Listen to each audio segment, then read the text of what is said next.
Mabuhay! Welcome to Positively Pinoys Podcast. Ito ang mga kwento at inspirasyon ng mga OFWs at Global Pinoys saan man sila sa mundo.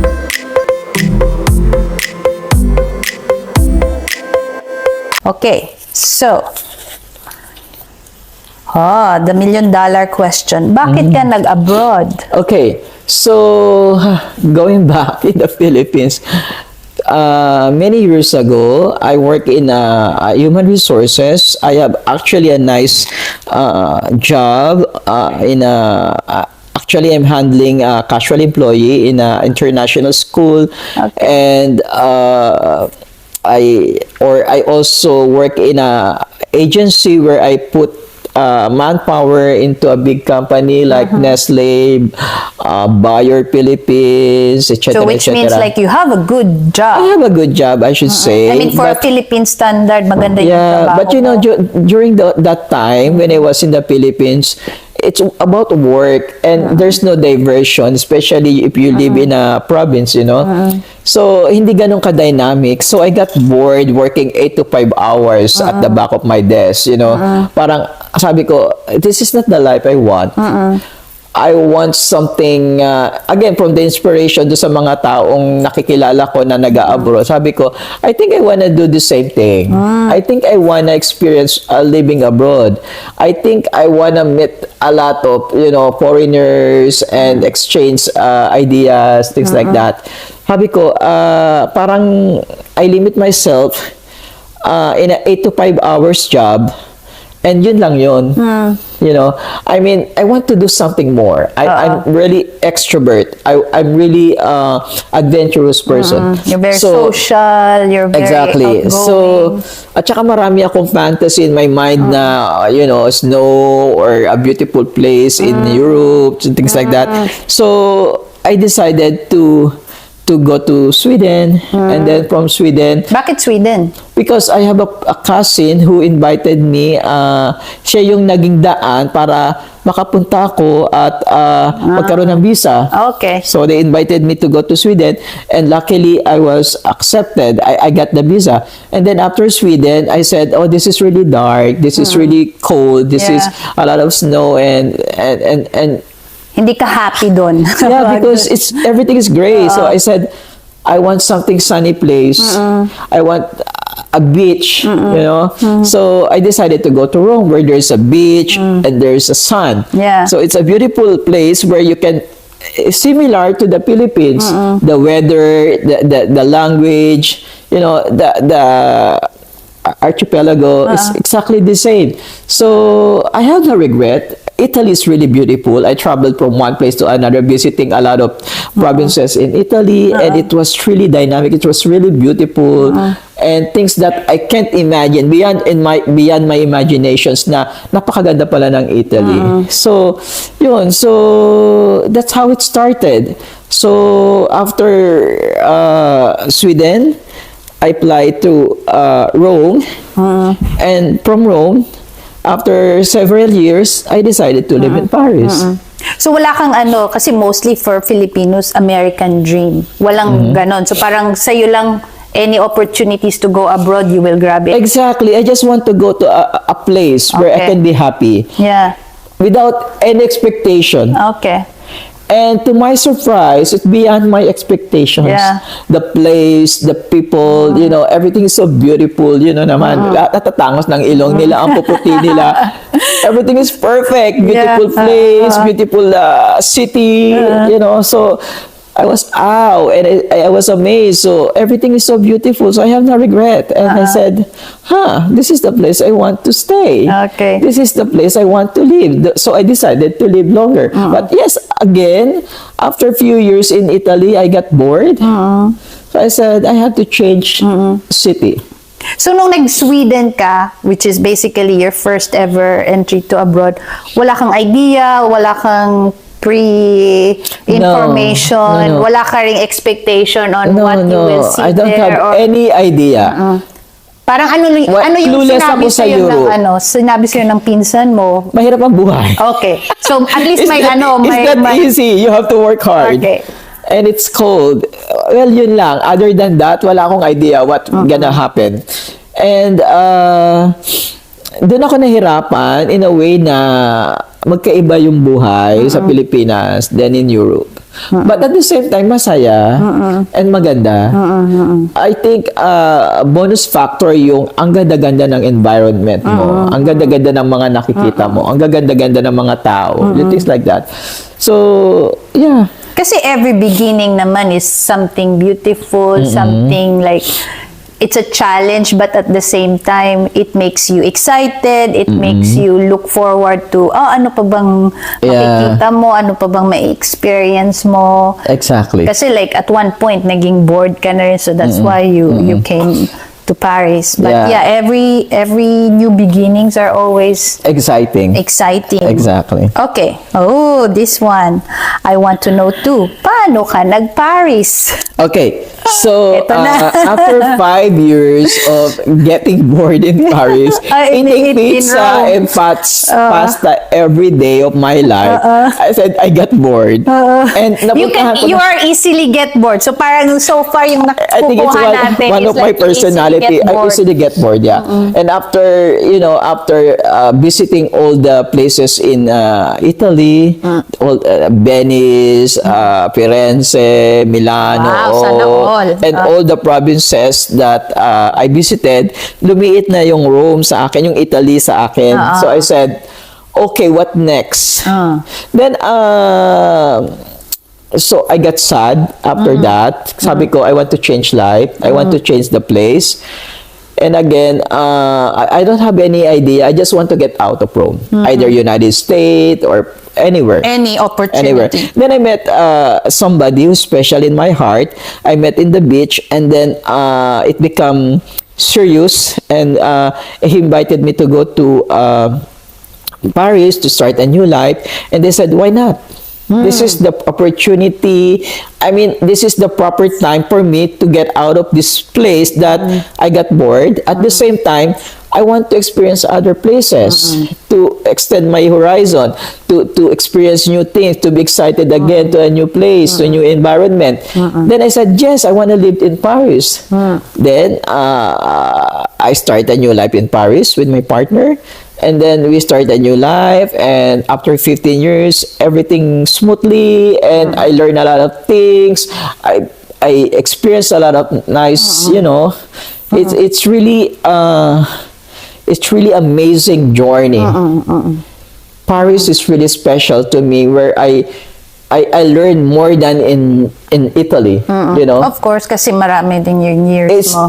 I learned a lot in Paris than in Italy. I should say in different way, the culture, the people, the way of life, how they presented themselves, things like that. So to summarize, may nakita po siyang love life doon while in the beach. Apparition. Who invited me to parang apparition of a man by the beach.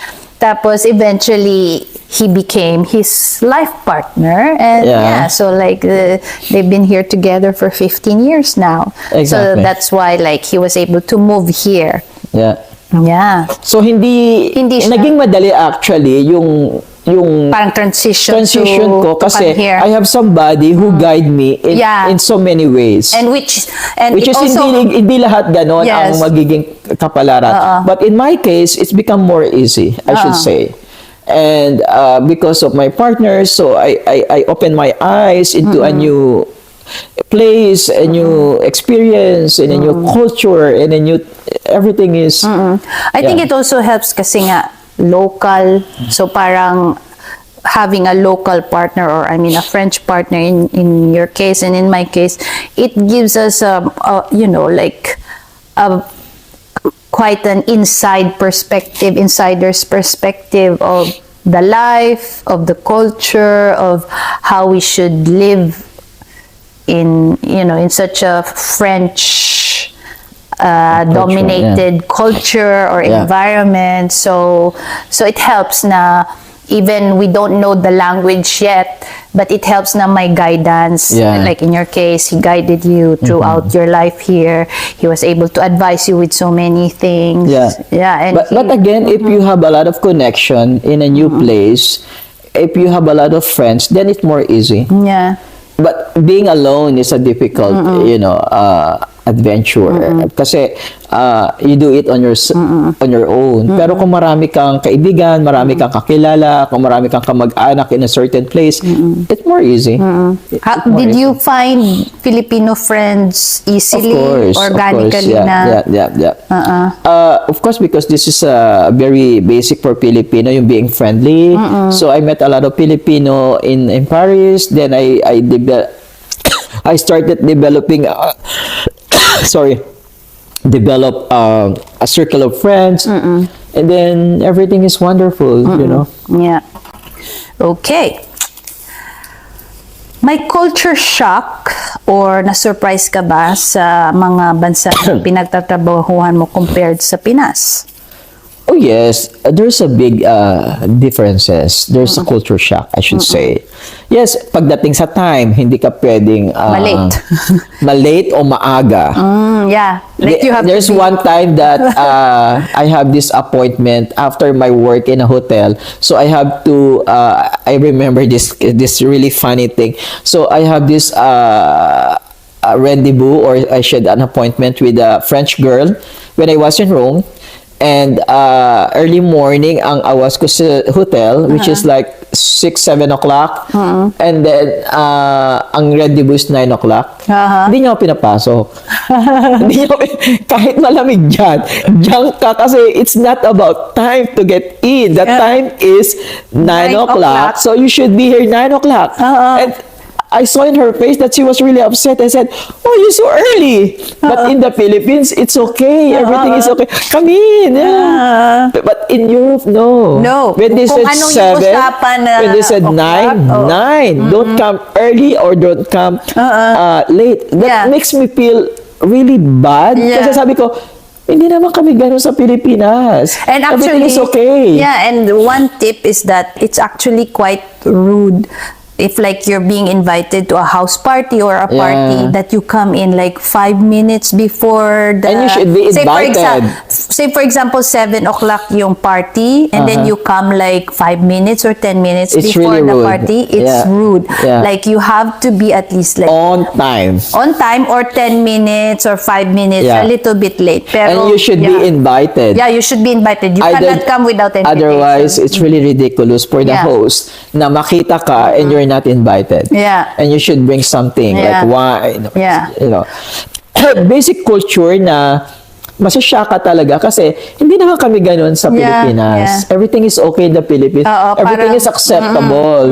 But here is everything is strict. The time, you have invitation, you have, you know, you should wear this kind of dress. When you say casual, when you're formal. Those things. Culture shock yun, of course. Kasi may mga talagang, you have to follow rules. That's the thing. That's the main importance here. Like, there are certain rules you need to follow. There are certain cultural things na you have to know, and like kung hindi when in Rome, be a Roman, right? So talagang you have to adjust to that. You have to know all these things prior, and well, you learn along the way. So like for example, like, you know, like when they invite you for lunch, it means lunch yun, pero hanggang like almost early evening na, kasi like long conversation long at conversations, the table. you talk, hindi katulad sa atin na pagkakain, alis na or karaoke na or whatever. Here is long conversation. And they value socialization, they value like communication, and really having that quality time over quantity of time. And there's one thing na, for example, you say goodbye, I say, okay, sabi mo, goodbye, but for them it's not goodbye. They have to talk again and again. Yung so it's goodbye na, goodbye pero, is not pero by actually the goodbye. door. Kasi it's really impolite if you say goodbye and go. No, it's really impolite. Parang when you say slowly, goodbye, gradually, you have to talk again and again and continue, something like that. So, What? You said goodbye. Why we're still here? I know. Why are you still talking? So it made Yeah. me a little, culture shock. yeah. But again, I said, oh, it's nice kasi hindi ka agad-agad umalis. Parang nag-gradual exit ka pa rin, which is really a sign of being polite, Yeah. Yeah. Yeah, Those things. there's so many things na along the way you're learning, along the way na, eto pala yun. And then at the same time, like, kung ikumpara mo sa Pinas, parang, okay lang yan. But actually here, not everything is okay. You have to follow some courtesy, and all that. Okay. Okay. Ito. So, ano ginawa mo para maibsan yung pagka-homesick mo? Actually, meron pa rin ako niyan. But, Even until now, even after, because like how many? 15 Okay, years. let's say how often do you go back home? every year. Once a year. Once a year. Okay. So, meaning, meron pa rin homesickness, lalo na kung nag-iisa ka. And although sana yan lang yun, but again, at the end of the day, you still miss your family, you still miss your friend, you still miss yung confidant mo in the Philippines, and the music you hear, and the food you eat, everything, mamimiss mo yun somehow. So, again, I think ang gamot dun is to make a circle of friend, and then magluto kayo ng food na gusto ninyo, and sing karaoke, for example, or do simple things na Filipino way. So, in that case, hindi mo masyadong ma-homesick. Pero if you're on your own and you're introvert, I'm sure may hirapan ka. Again, extension of friends and families is very important. And extension of culture, kailangan gawin nyo yung mga bagay na ginagawa nyo sa Pilipinas para hindi kayo mabored, or go out and reach out and invite friends and go to the party, go to the park. Just simply having a small, snack on the park is, para mawala yung Parang create opportunities to yes, and mingle with other people. yeah, I think there's a lot of things na pwede mong gawin para maibsan o mawala yung homesickness mo. So, there's no room for you to be solitary and to be homesickness forever. Otherwise, hindi ka nababagay sa abroad. I think it also depends on your character, depends on Yeah, but like, again, you what have to kind make of- ways para mawala yung homesickness na yan. Kasi kung hindi mo lalabanan, magkakaroon talaga ng mental health problem. Yeah. So, kailangan, you have to fight for it. You have to move on. You have to adapt yourself in a certain environment, for you to adapt the culture, adapt the people, adapt everything, So, wala ka sa Pinas, narito ka sa ibang bansa, you have to adapt yourself. And part of adaptation is to para mawala yung homesickness mo, hindi ka dapat ma-homesick. Yeah. You have to make ways in order to eliminate the homesickness. So ngayon na parang more than 20 years ka na, more than 2 decades ka na abroad. Hindi ko naisip yun. Oo, kasi 16. Yeah, parang kailan lang. 15 plus 6 and Yeah, then exactly. how many 21, years? 22 years, something like that. 22 years na almost. So, 2 dekada na. So, talagang it's long, di ba? What are still your wishes? May mga dreams ka pa ba as someone who's living abroad? Kasi I know like you already, so Balthazar in his 2 decades have already obviously invested a lot of properties, and one of Hindi them, naman. one of them is a resort in Sorsogon. Called Villa Kulintang. Please follow it. We have Instagram and so Facebook. if you want to go to Dunsu, ano ba yan? Yung whale shark. Butanding. We have Butanding. So malapit We have a yung, lot of ano nice niya, beaches. malapit yung resort niya doon. So Follow us in Instagram, Villa Kulintang. yes. And makikita nyo yung mga activities, and if you want quiet place, then that's the place to be. So yan. So segue yun. But yeah, so like for more than 2 decades now, ano pa yung wish mo as someone Well, who's living abroad? As I almost Filipino? achieved everything. I almost achieved the dream job I want, which is what I'm doing right now. So after this, siguro is going back home. And, So you want to retire back enrich home? kung ano yung naipundar, kung ano yung naumpisahan namin doon. I think more on retirement. I mean, not totally retirement, but I think more on focusing kung ano yung naumpisahan namin in the Philippines. And there's no place like Philippines, you know. I've been to different places in Europe. I've been to everywhere already. I enjoyed every spot and every Pero iba almost pa rin. everything, you Iba know. pa rin yung Somehow na-miss mo rin yung Pilipinas and meron ka naman doon gagawin. So why not going back to the Philippines? So I think the next big thing for me is to focus on the business that we invested in the Philippines.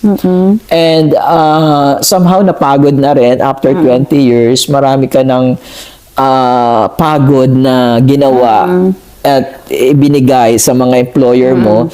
So I think it's about time to Reap all your and what you saw. and become peaceful away Yeah. from the very hectic city, Yeah, away city from a life. very busy city. Kasi living in a big city like Paris is really tiring. It can be tiring. Even going to the restaurant is tiring because there's a lot of people on the queue. Even going to cinema, for example, everything has rendezvous, everything has appointment, everything should be on a long queue. Everything is expensive. Everything is on time. You have to be. Everything should be according to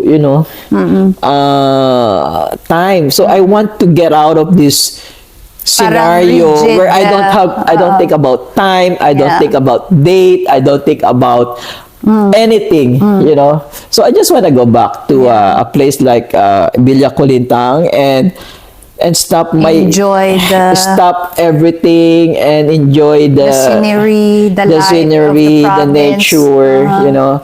Mamimiss mo yun kasi you living in a big city. And after that, ang gusto mo na lang gawin is to stay in a place where it's very quiet, walang tao, at puro nature lang, huni ng ibon lang kasi wala yun dito.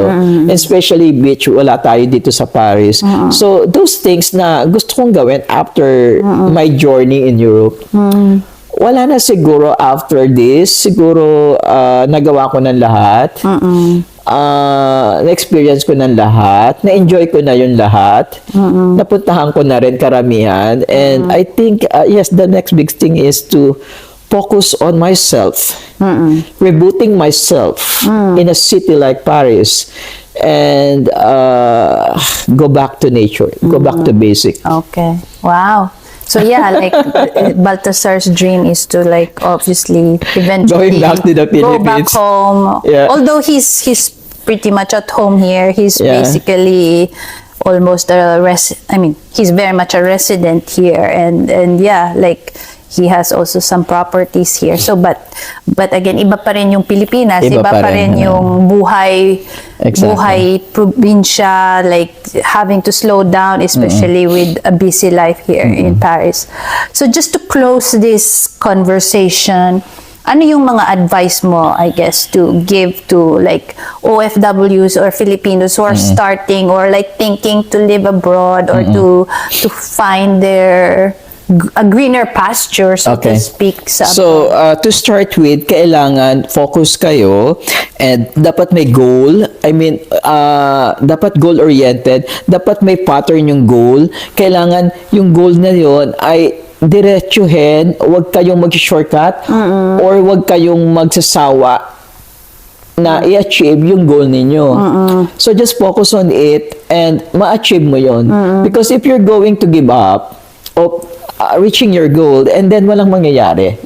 Kung ano yung gusto mong gawin, if you like to go abroad, if you want to be successful in abroad, then do it gracefully and do it systematically and then everything will be in place. So, wag kang titigil. Okay? That's a one point. Number two is kung palagay mo na mas greener ang opportunity mo dito sa abroad, then do it. But if you think that you have your master's or doctorate in the Philippines, then stay in the Philippines and ano ka na lang, mag-travel ka na lang everywhere in the world. I think it's just the same thing. Okay? So, I wouldn't say na lahat pumunta ng abroad kasi hindi naman lahat naging successful. Hindi lahat, I mean, life abroad is not for everybody. It's not for the faint of Depende heart. sa tao yun. Depende kung paano mo didiscard yan. But again, maraming nagiging successful. But I guess kung may natapos ka naman sa Pilipinas, I do suggest na i-pursue mo yung career mo sa Pilipinas. Yeah. Things like that. And then, punta ka na lang, visit abroad, visit Paris, visit Italy, visit United States or New York, something like that. I think it's the same thing, Yeah. you know?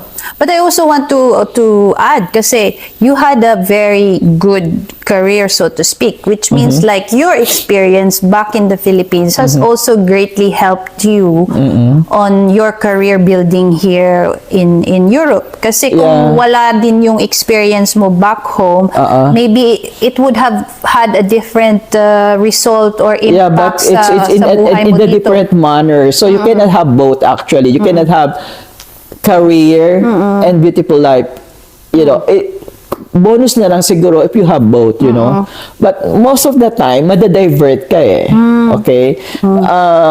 Kung sana nagawa ko dito sa Europe, yung natapos ko sa Pilipinas, yung ginagawa ko sa Pilipinas na work ko, could be a bonus factor. Pero syempre, depende sa opportunity na darating sa'yo. And not everybody naman ay nakakakuha ng the same opportunity na merong magandang trabaho or na-align yung kanyang natapos doon sa trabaho na ginagawa niya dito sa abroad.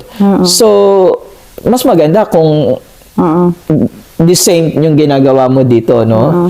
But again,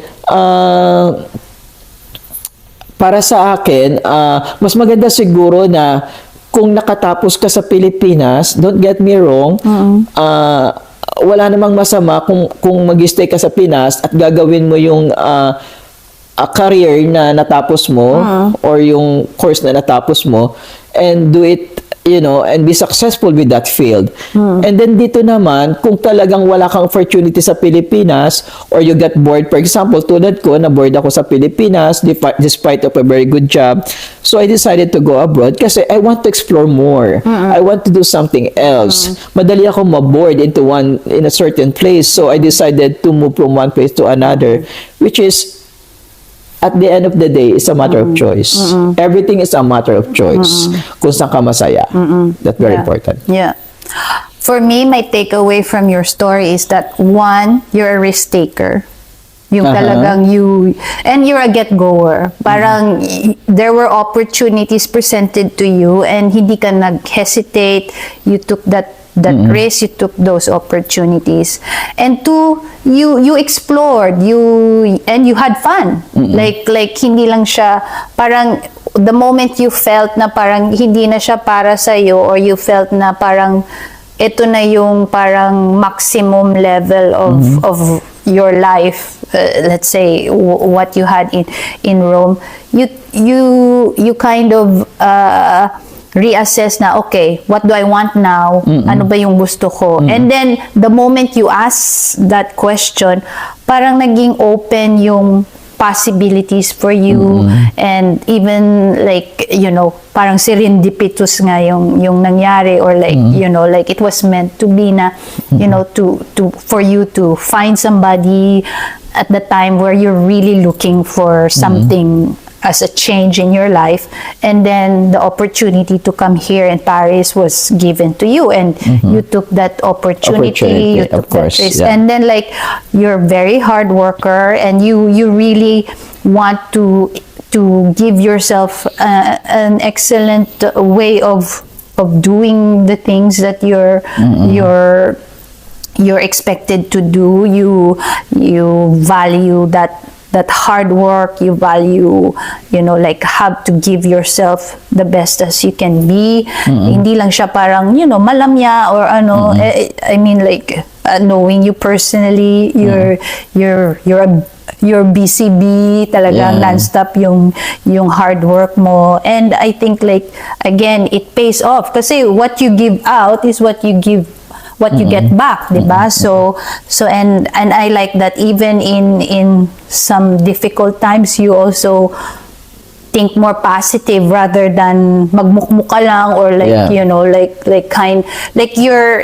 you're kind of a solver, like parang kung may problema talagang I-solve mo agad. immediately Don't kailangan delay ko, it. Kasi the more you humahanap ka. delay problems, the more na Humahanap ka ng not just solutions, but like, okay, option A, option B, yung parang ganon. And I think like that's also very important kasi like, again, not the only way to success or to prosper a life abroad or anywhere else is that you have to give yourself, like, you know, like you have to push harder. You have to really like say to yourself na hindi ka mag-give up. There are, you know, opportunities for you, and that's what you did. And for that, maraming salamat. Thank you so much for inviting me in your Yes, podcast. thank you. And I It's hope always a pleasure, and I hope na maraming ma-inspire sa story wishing you mo. all the best for this podcast. Yes. And I hope na marami ka pang ma-interview na inspiring people. Especially about your story. So Yeah, thank so you.